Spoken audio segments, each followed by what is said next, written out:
last week, the New York Appeals Court overturned the sex crimes conviction against Weinstein. This after the court found that the judge for the 2020 trial handed down improper rulings. Weinstein was taken to the hospital days after the announcement over health concerns. Former Hollywood producer has denied all allegations of non-consensual sex. Joining us now to discuss is Richard Serafini, a criminal defense attorney and former senior prosecutor with the U.S. Department of Justice. How hard do you think it's going to be for the Manhattan DA to pursue a retrial? I mean, what can we expect here? I think it's going to be more difficult than it was the first time. They must have felt that they needed the testimony of the three uncharged victims in order to win the case. Now, going forward in this case, they won't have that testimony.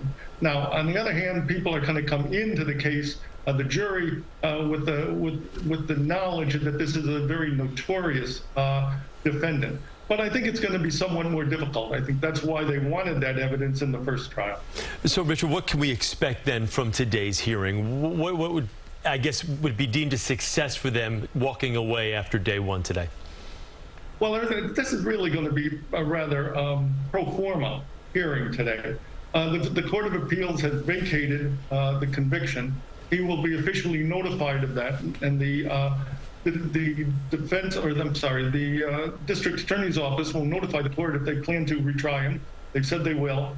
At that point, there will either be a remand, because remember, he's convicted in California also, so he's not going to go free. He'll either be remanded, well, he will be remanded in New York, either to remain in New York pending trial, or he will be transferred to ultimately to California to start serving the term out there. Although the California case is very similar to this one, so in the end, could Weinstein walk away from this as a free man? I mean, how likely is that scenario?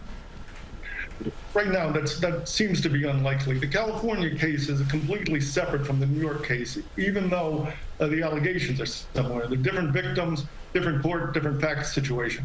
What the New York Court of Appeals determined has no bearing on the California case.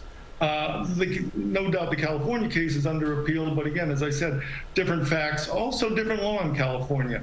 California is a little more liberal in terms of allowing the testimony of uncharged victims in a sexual assault case.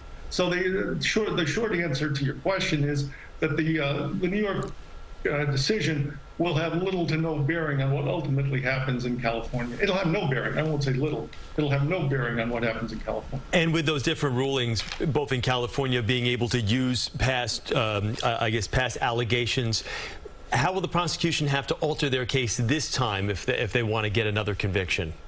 Again, they're not going to be able to use what lawyers in New York call the Molyneux evidence, which is the evidence of past crimes, past bad acts, to show. I assume they were trying to show that there was a kind of a modus operandi in the way he undertook his crimes. That information is out, so they won't be able to do that. They'll have to stand more on the testimony of the three charged victims. Also, there was the cross-examination aspect of the Court of Appeals decision. The trial court in the first case said that on cross-examination, the DA could ask about all manner of prior uncharged assaults and that type of thing. That evidence is out, so you may see Harvey Weinstein actually testifying in a second trial. Those are the main differences.